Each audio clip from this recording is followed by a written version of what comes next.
Being together for 14 years and married for 9, our relationship has weathered many storms. We've always prided ourselves on our honesty and trust, so when my wife lied to me about where she was going and who she was with one night, I was shocked. The next day, she confessed, only because she ran into our friends and knew the truth would come out eventually. This wasn't the first time. She had lied about who she was talking to on the phone several times before. My suspicions grew, and I did something I never thought I would do. I checked our mobile call and text logs. What I found was alarming. Over a span of 25 days, half of her conversations, both calls and texts, were with a man from work. She had sent him 17 pictures. When I confronted her, she dismissed my concerns, saying he was ugly and old enough to be her father. Yet, she had recently lost quite a bit of weight and was clearly enjoying the attention she was getting from others.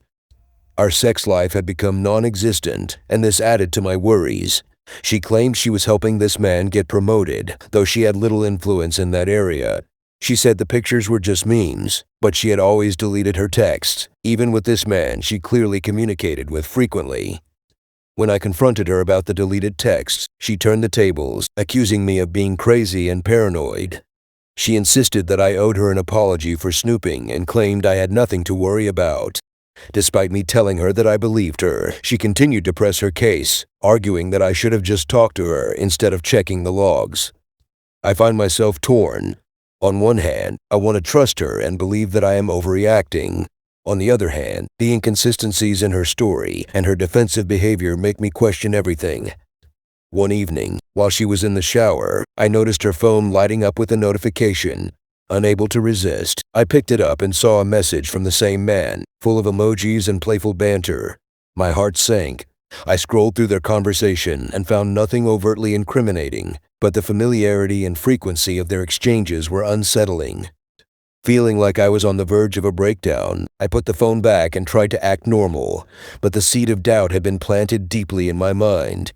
I started noticing more things: how she would smile at her phone, the quick glances she'd give me when texting, and the way she'd always keep her phone face down. A few days later, I couldn't resist the urge to check her phone again. This time, I found a photo of the two of them together in her phone's recently deleted folder. They were at a bar, sitting close, with her arm around his shoulder. They looked too comfortable, too intimate. My heart shattered. This wasn't just a friendly work relationship. Confronting her with the photo was one of the hardest things I've ever had to do. She looked at me with wide eyes, then quickly turned defensive. She said it was just a group outing and that I was overreacting. She insisted that there were other people there, but I couldn't see anyone else in the photo. The next few days were a blur. I felt like I was living in a nightmare. She continued to insist that I had nothing to worry about, but the evidence kept piling up. I couldn't sleep, couldn't eat, and my mind was constantly racing with thoughts of what she might be doing when she wasn't with me. Our strained relationship began to take a toll on our family. Our 2 children, who once thrived in the warmth of our home, sensed the tension between us. They asked fewer questions, choosing to retreat to their rooms rather than witness another argument. Family dinners, once filled with laughter and stories of the day, became silent affairs. I noticed my son, who used to confide in me about his school projects, growing distant. My daughter, who once sought her mother's advice on everything, started spending more time at her friend's house. The atmosphere at home was heavy with unspoken words and suppressed emotions. I tried to focus on the good times we've had, the memories we've made, and the life we've built together. But every time I looked at her, all I could see was the betrayal. I started to doubt myself, wondering if I was losing my mind or if there was something more going on. One night, after another heated argument, I found myself driving aimlessly through the city. I ended up at the park where we had our first date. Sitting on the bench, I remembered how we laughed, talked for hours, and made plans for the future. The contrast between those happy memories and the current situation was almost too much to bear. When I got home, she was waiting for me. She had been crying, her eyes red and swollen. She apologized for lying and said she never meant to hurt me. She promised that there was nothing going on between her and the man from work, but the damage was already done. I told her how broken I felt, how betrayed and lost I was.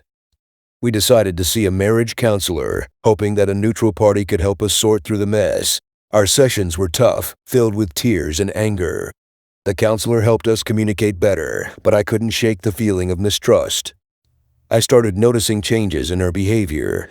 She was more attentive, more loving, and more open with her phone. But every time she left the house, a part of me wondered if she was truly where she said she would be. The trust we had built over 14 years had been shattered, and rebuilding it seemed like an insurmountable task. One day, while she was at work, I decided to clear my mind by going through some old photos. I stumbled upon an album from our early years together. The smiles, the laughter, the adventures we had been so happy. I realized that I still loved her deeply, despite everything. That evening, I told her about my day and showed her the album. We reminisced about the good times, and for a moment, it felt like we were back in the past, before the lies and the doubts. She held my hand and promised to do whatever it took to regain my trust. The road to recovery has been long and difficult. We've had good days and bad days, moments of closeness and moments of distance. The specter of her lies still haunts me, but I'm trying to let go and move forward. We're taking it one day at a time, learning to trust each other again. Our children began to see the efforts we were making. Family therapy sessions helped them express their feelings and fears. Slowly, we started to rebuild not just our relationship, but the entire family dynamic. We made an effort to have regular family activities, like game nights and weekend outings, to bring back the sense of togetherness we had lost. However, just as things started to look up, another twist came our way. One evening, she received a call from an unknown number. She stepped outside to take it, but curiosity got the best of me, and I followed. I overheard snippets of the conversation, and it sounded like she was talking to the same man from work, despite all her promises. My heart sank again. Was this nightmare ever going to end? I confronted her immediately. She broke down in tears, confessing that the man had been calling her incessantly, pleading for help with personal problems.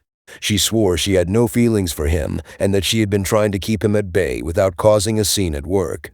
Her explanation was plausible, but the constant deceit had eroded my ability to trust.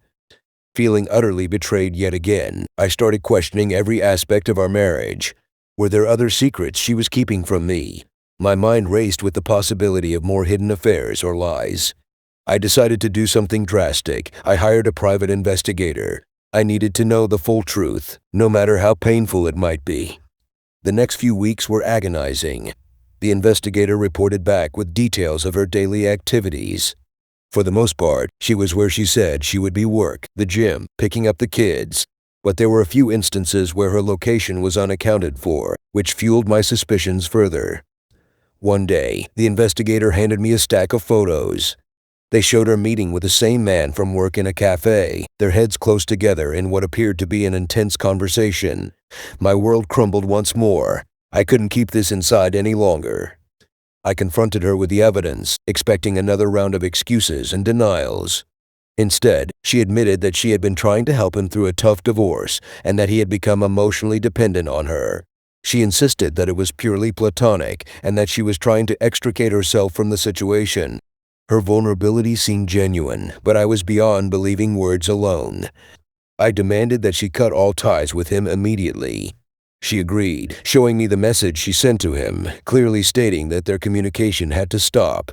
She even blocked his number in front of me. It was a small step towards rebuilding trust, but my heart was still heavy with doubt. In the midst of this turmoil, my health started to deteriorate. The constant stress and sleepless nights took a toll on my body. I developed severe anxiety and found it hard to concentrate at work. My performance suffered, and I even considered taking a leave of absence to get my life back in order. Our children were affected too. They were old enough to sense that something was seriously wrong. My son, who had been so close to me, started acting out at school. My daughter became more withdrawn, her bubbly personality dimmed by the tension. At home, it broke my heart to see them suffering because of our issues. In an effort to salvage our family, we decided to take a vacation, a chance to escape the daily grind and try to reconnect. We chose a remote cabin in the mountains, far away from the distractions of work and technology. For the first time in months, we were forced to spend uninterrupted time together. The first few days were awkward, filled with forced smiles and stilted conversations, but as we hiked through the serene woods and sat by the fire at night, we began to open up. We talked about our fears, our dreams, and what we wanted for our future. Slowly, the walls between us started to crumble. One night, under a blanket of stars, she looked at me with tears in her eyes and said she was truly sorry for everything she had done to hurt me. She acknowledged the pain she had caused and vowed to spend the rest of her life making it right.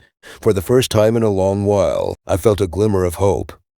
Returning home, we knew the real work was just beginning. We continued with counseling, both as a couple and individually. I focused on managing my anxiety and finding ways to cope with the lingering mistrust. She made a concerted effort to be more transparent, sharing her daily activities and opening up about her feelings. As the months passed, we slowly began to rebuild our relationship. Trust was not something that could be restored overnight, but with each passing day, we took small steps toward healing. We made a pact to always communicate openly and honestly, no matter how difficult the conversation might be. Our family began to heal too. Our children saw the changes and started to come out of their shells. We worked together to create new, happier memories, making sure to cherish the time we had with each other. Family dinners became lively again, filled with laughter and shared stories. One evening, as we sat together watching a movie, I looked around at my family and felt a sense of peace that had been missing for so long. The road had been rough, and there were still challenges ahead, but I realized that love, no matter how battered, was worth fighting for.